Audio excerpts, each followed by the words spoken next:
D'autre part, à la suite du drame du Grand Bornand, une polémique s'était engagée sur le thème « Était-ce ou non prévisible ?» Le délégué au risque majeur, M. Vielle-Sage, et Haroun Taziev se sont vivement opposés à cette occasion. Le rappel des faits pour clore ce dossier avant l'intervention du ministre mercredi, Jacques Violet.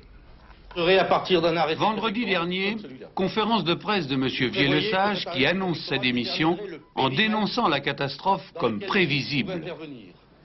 Et je prétends, même si M. Chirac n'est pas d'accord, que dans ce périmètre, car il est affiché en mairie du Grand Bornand, figurait la zone qui vient d'être sinistrée. Si je lis ce décret, cet arrêté préfectoral, pardon, je note que dans sa présentation, il indique bien, considérant la nécessité de délimiter les terrains sur lesquels l'occupation ou l'utilisation du sol, il s'agit bien d'un camping par exemple, doit être réglementée du fait de son exposition à des risques, d'avalanche, de crues torrentielles et de mouvements de terrain.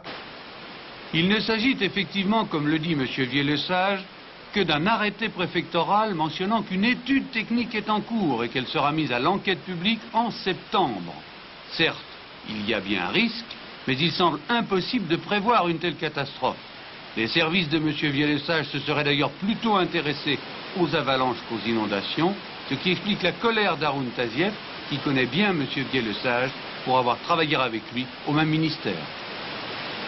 En fait de risque naturel, il est totalement incompétent. Quand il dit qu'il est technicien, c'est une contre-vérité. Il est un administratif.